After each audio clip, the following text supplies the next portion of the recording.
Bienvenidos y bienvenidas a su programa Monseñor Romero y la misión del Evangelio.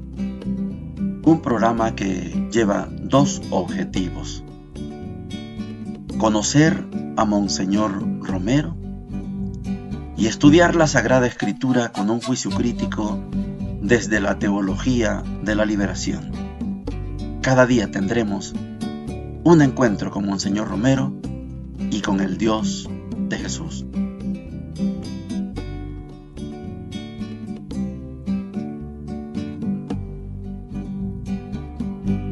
Hola, ¿qué tal? Este es su programa Monseñor Romero y la misión del Evangelio. Les quedé debiendo ayer, no pudimos hacer el programa, no se me dieron las condiciones allá en Antigua Guatemala, porque el alojamiento, el hotel donde yo me quedé, no tenía las condiciones para poder hacer el programa.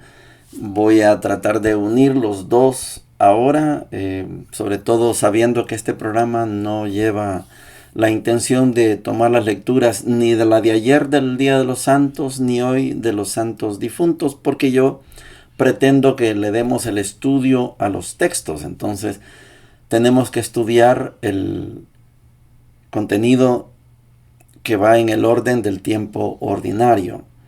Vamos a explicar un poquito mejor esto en la segunda parte. Y en la primera, escuchando a Monseñor Romero, hay que decir que Monseñor Romero, cuando yo les he hablado a ustedes de cómo debe ser un profeta, aquí tienen, al inicio tienen ustedes una demostración de por qué decimos que Monseñor es un profeta y cómo se comporta un profeta. Voy a leerles el encabezado y les voy a justificar por qué sostenemos que Monseñor Romero es un profeta. Viernes 8 de febrero. En el desayuno me reuní con el padre provincial de los jesuitas, padre Jerez, y los dos jesuitas, Ellacuría y Estrada, y el padre Fabián Amaya, el padre Cristóbal Cortés, el padre Rafael Urrutia y el licenciado Roberto Cuellar, encargado de socorro jurídico. ¿Qué hicieron? Están analizando la situación política. Están analizando el actuar de la iglesia.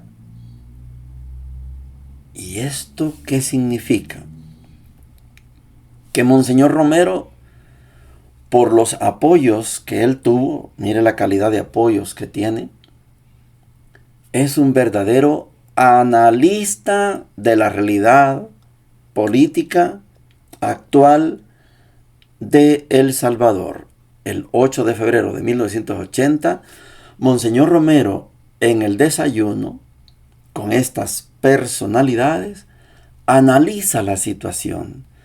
Y todo esto, Monseñor Romero lo ilumina, por eso es un profeta y un profeta de Dios, lo ilumina desde la concepción del reino de Dios. Todo lo que ahí se dice, todo lo que ahí se analiza, él lo analiza desde la concepción del reino de Dios. No es según el partido político, no es según la Junta de Revolucionario de Gobierno, no según las fuerzas populares en pugna, no, desde el reino de Dios.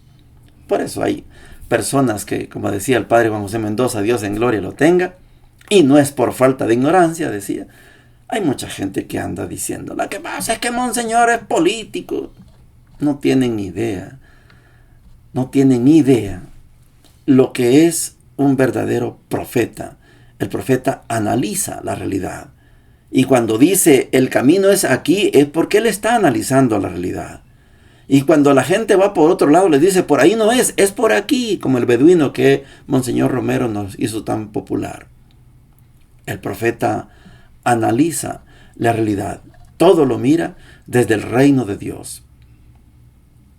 También le insisten los embajadores de España e Italia que interceda y le están pidiendo que Monseñor trate de influenciar en las ligas populares 28 de febrero que tienen tomada la embajada de España en el contexto de que en Guatemala también el CUC, Comité de Unidad Campesina CUC, está tomando en el Quiché la embajada de España.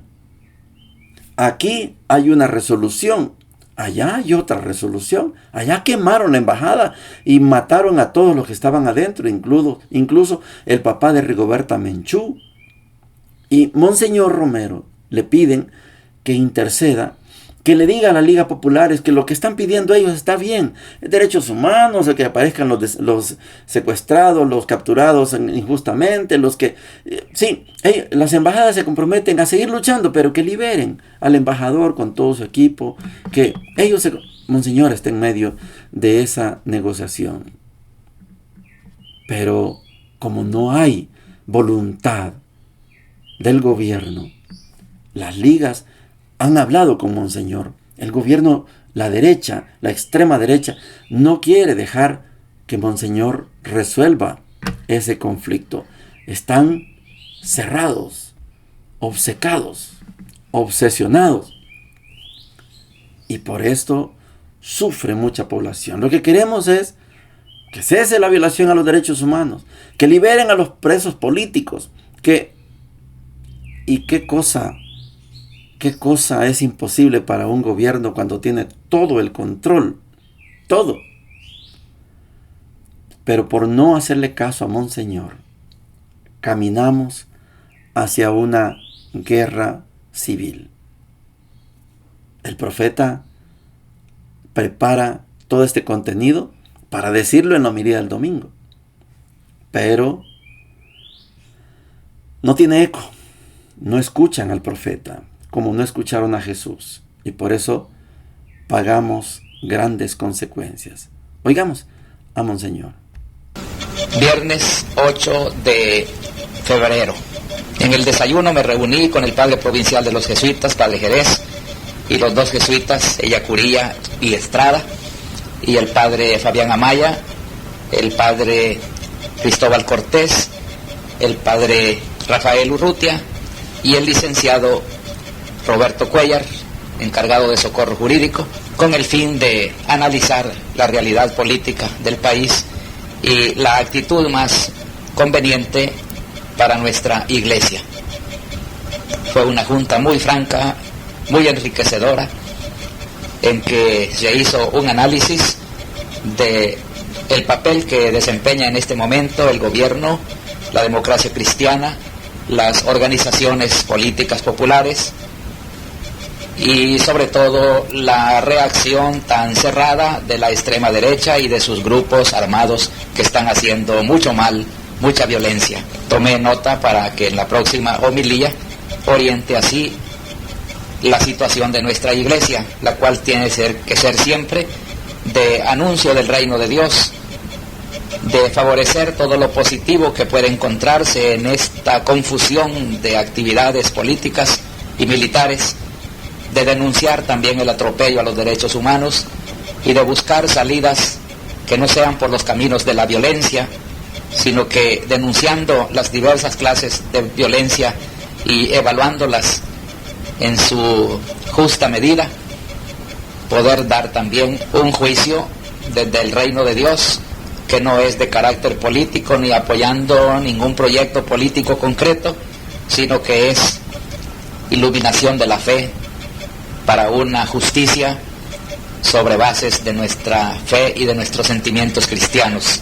Nuevamente tuve la visita de los embajadores de España y de Italia, que se encuentran un poco abatidos porque sus entrevistas con el Supremo Gobierno se encuentran bastante bloqueadas por la falta de información de los cuerpos de seguridad, y se cree que las exigencias de las ligas populares 28 de febrero acerca de capturas y desaparecidos no se logra que se esclarezcan, y hará que este sitio de la embajada se mantenga hasta que no se den informaciones más claras.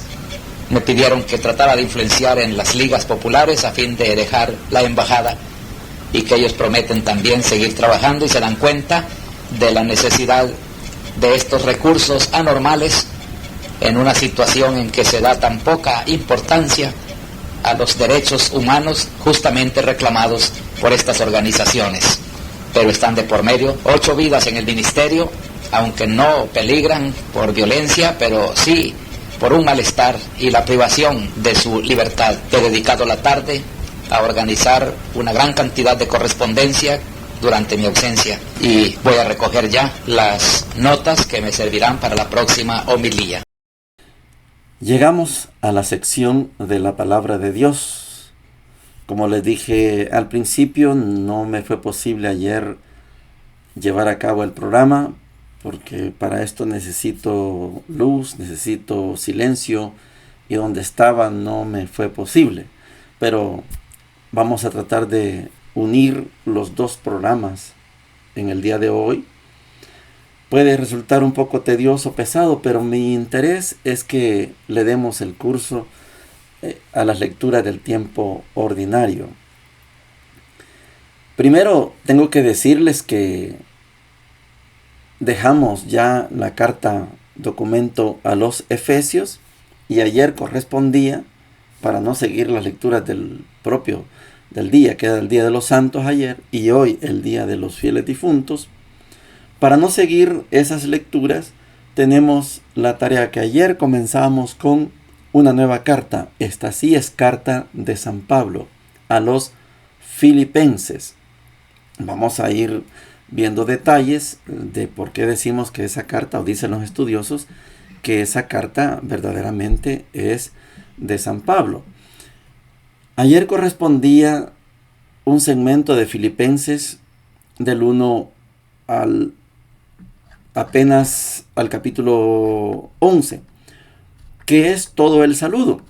Y ahora nos vamos a dedicar a estudiar desde el capítulo 1 de Filipenses, versículo 1 hasta el versículo 26. Es bastante, yo sé, pero no queremos dejar que pase el tiempo sin estudiar los textos que corresponden. Filipenses 1, del 1 al 26, dice lo siguiente: Pablo y Timoteo, siervos de Cristo Jesús, a todos los consagrados a Cristo Jesús que residen en Filipos, incluidos sus obispos y diáconos, gracia y paz de parte de Dios nuestro Padre y del Señor Jesucristo. Cada vez que me acuerdo de ustedes, doy gracias a mi Dios, y siempre que pido cualquier cosa por todos ustedes, lo hago con alegría, pensando en la colaboración que prestaron a la difusión de la buena noticia desde el primer día hasta hoy. Estoy seguro de que quien comenzó en ustedes la obra buena, la llevará a término hasta el día de Cristo Jesús. Es justo que sienta esto de todos ustedes, porque los llevo en el corazón y porque participan conmigo de las mismas bendiciones, ya sea cuando estoy en la prisión o cuando trabajo en la defensa y confirmación de la buena noticia. Dios es testigo de que los amo tiernamente en el corazón de Cristo Jesús. Esto es lo que pido, que el amor de ustedes crezca más y más en conocimiento y en buen juicio para todo, a fin de que sepan elegir siempre lo mejor. Así llegarán limpios y sin tropiezo al día de Cristo, cargados con el fruto de la honradez que viene por Jesucristo, para gloria y alabanza de Dios. Quiero que sepan, hermanos, que lo que me ha sucedido ha favorecido la difusión de la buena noticia. En efecto, todos en el palacio, tanto los soldados como los demás, saben que estoy preso por Cristo, y la mayoría de los hermanos que confían en el Señor con mi prisión se han animado a anunciar el mensaje sin temor. Unos proclaman a Cristo por envidia y por polémica, otros lo hacen con buena voluntad. Estos obran por amor, sabiendo que me encuentro así para defender la buena noticia. Aquellos, en cambio, anuncian a Cristo por ambición y mala intención, pensando añadir penas a mi prisión. ¿Qué importa? En cualquier caso, sea como pretexto o sinceramente, Cristo es anunciado, y de ello me alegro y me alegraré, porque sé que esto servirá para mi salvación. Gracias a las oraciones de ustedes y por el auxilio del Espíritu de Jesucristo, espero y aguardo no desanimarme por nada. Al contrario, estoy completamente seguro que ahora, como siempre, viva o muera, Cristo será engrandecido en mi persona, porque para mí la vida es Cristo y morir una ganancia. Pero si mi vida corporal va a producir fruto, no sé qué escoger. Las dos cosas tiran de mí. Mi deseo es morir para estar con Cristo, y eso es mucho mejor. Pero para ustedes es más necesario que siga viviendo. Ahora bien, estoy convencido de que me quedaré y seguiré con ustedes para que progresen y se alegren en la fe. Y así, mi vuelta y mi presencia entre ustedes les será un nuevo motivo de satisfacción en Cristo Jesús. Palabra de Dios. Te alabamos, Señor. Mucho contenido, lo sé, porque están 2 días juntos ahí. Pero para ver detalles de lo que los estudiosos nos han enseñado, ¿por qué se dice que esta carta es verdaderamente de Pablo?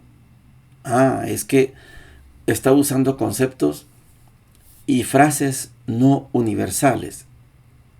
Esta sí es una carta, y es específica para una comunidad. La estructura de una carta, ustedes la conocen, tiene que tener un saludo, tiene que tener un cuerpo y una despedida. Son las 3 condiciones por lo menos para que algo se llame carta. No un legado como Efesios, que decíamos era un compendio, un documento bien pensado, bien racionalizado, bien segmentado. Esto no. Esto sí es una carta. Tiene un saludo, hay un cuerpo y finalmente va a haber una salida. Es una carta también porque es algo personal. Está explícito para la comunidad de Filipo. Filipo es una ciudad construida en honor del papá de Alejandro Magno, uno de los grandes cuerpos políticos, por supuesto, instituciones políticas de la historia. Filipos es una ciudad romana, pero que con el correr del tiempo, gracias a la influencia de los cristianos, es una ciudad que después se convierte en ciudad europea. Se reconoce como la primera ciudad europea. El caso es que Pablo, aquí realmente Pablo está en la prisión, está en la cárcel. Se preguntará usted, ¿en cuál cárcel? La tradición habla de que Pablo fue encarcelado en Roma, pero algunos detalles hablan de que puede ser una cárcel en Filipos, en la ciudad de Filipos, porque hay entradas y salidas de personas que visitan a Pablo. Si fuera en Roma no entrarían los filipenses, entrarían otros, pero no entrarían los filipenses. Podría ser, por la familiaridad de la carta, es que sea una cárcel en Filipos. No sabemos si Pablo desde esta cárcel sale para su muerte o si desde esta cárcel lo liberan y después lo vuelven a capturar. Esto no se logra estudiar del todo. En todo caso, una carta a los filipenses es prácticamente un testimonio, un testamento de Pablo. Por lo que Pablo, como ciudadano romano, como ciudadano hebreo, como ciudadano griego, Pablo no es cualquier apóstol, no es un pescador, no es un cobrador de impuestos, es una personalidad Pablo, y por eso le damos el título, en la historia se le da el título del primer teólogo del cristianismo. Pablo tiene todos los méritos. Como él es consciente, por ciudadano romano, por ciudadano hebreo y por ciudadano griego, que cuando alguien de esta categoría es llevado a la cárcel, no sale vivo. Por eso Pablo, en esta carta, se atreve a decir, para mí, el morir es Cristo.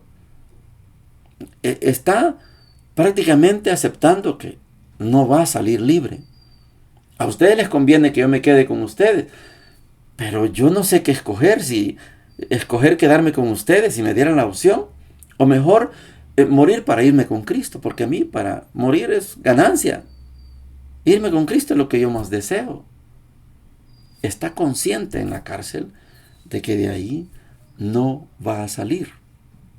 Y vamos a seguir estudiando este documento. Esta sí es una carta a los Filipenses, porque tiene una gran fuerza. Sobre todo el capítulo 2 le vamos a poner la atención, y el versículo más famoso de Filipenses 4:13, que yo sé que cuando lo lleguemos a estudiar vamos a tener más claridad de qué quería decir Pablo con Filipenses 4:13, todo lo puedo en Cristo que me fortalece, o todo lo puedo en aquel que me conforta, que de hecho es un epitafio, un adagio muy valioso y que muchos lo tenemos bien presente en nuestro corazón.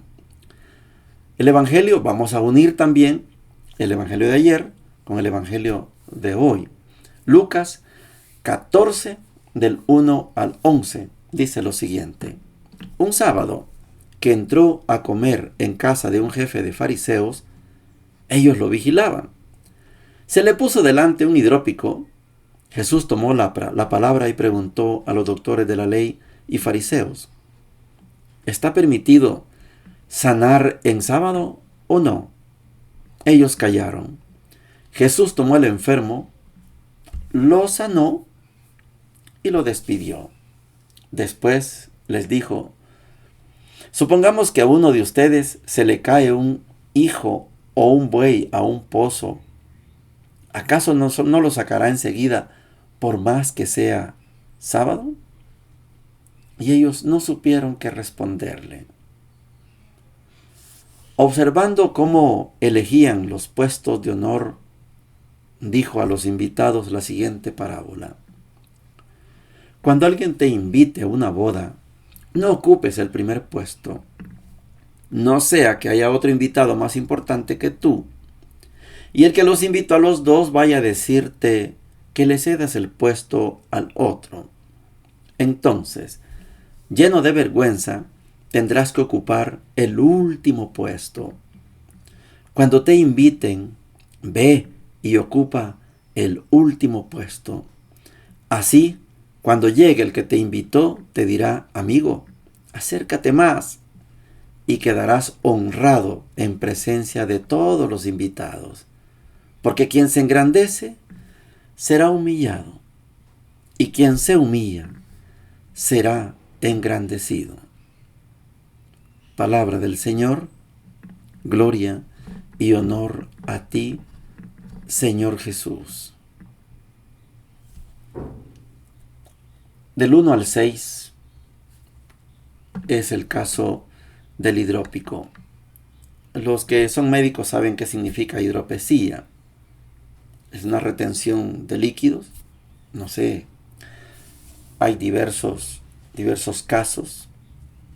Yo llevo muchos años que no veo escenas que tal vez ustedes recordarán. Son escenas traumáticas para un niño como yo, de 7, 10 años, cuando en el parque o en el mercado llegaba una señora cargando a una niña, tal vez 5, 4 años, con una enorme cabeza, y decían que era una hidropesía, una retención de agua, pero que la cabeza solo se desarrolla la cabeza enorme. Al decirles enorme, no estoy exagerando, para los que tienen el video, más o menos de este tamaño, o si es posible un poquito más, y el cuerpo chiquitito. Entonces llegaba la gente y le daba una moneda, y no sé cómo manejar a una niña, un niño de un cuerpo tan chiquito, como de 50 centímetros, chiquito, y la cabeza casi de 1 metro, 70 centímetros, un cráneo enorme. No dice el Evangelio de Lucas cuál era la hidropesía. A veces puede ser una pierna, puede ser unos brazos, pero hidrópico, retención. Hidrópico. Alguien, ya después me van a corregir los médicos, qué significa un hidrópico. Yo quiero que hagamos el paralelo Porque se acuerda que llegó una mujer encorvada un sábado que entró a comer en casa de un jefe de fariseos. Ellos lo vigilaban. Se le puso delante un hidrópico. Esto es una casa privada. Allá era una sinagoga. Era una cena privada. ¿Está permitido sanar en sábado o no? Miren al hidrópico. Solo se le puso enfrente, no habló. Es hidrópico, pero puede hablar. Tiene buena la boca. No habló. Y a diferencia del ciego de Jericó, como estos tipos se quedan callados, Jesús lo sana y lo despidió. Y este sí se fue. El hidrópico se fue.